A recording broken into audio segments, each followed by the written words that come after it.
ตี้ยมันอยู่หน้าปะเตี้ยมาเอาไปนี่เลย ต้องให้ประตูว่างั้นเลย เขาเห็นมันเห็นมัน ตัว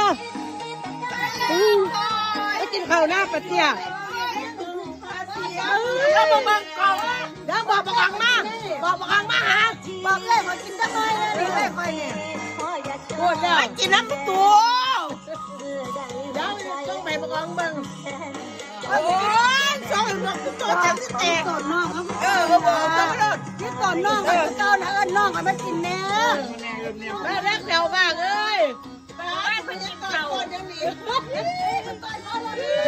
ไอ้เขาแล้วก็อันมาแต่อันมาถึงเทพขนาดเขาให้รถจ้างเลย300นะอยู่นี่แค่ว่าอยู่ซื้อแล้วผมบอกตูมันเบิ่งอยู่กล้องอยู่เด้อ มันบอกกันไม่ค่อยคอยซ้อมมาเลยอย่างพี่น้องคอยโอ้ยจะมากูบ่ได้กูบ่มีข้าวกูสิบ่มีข้าวอาจารย์สิเลี้ยงพี่น้องกูเชื่อมีคนจ่ายเขาสิได้บ่เชื่อนะเชื่อแล้วบอกเล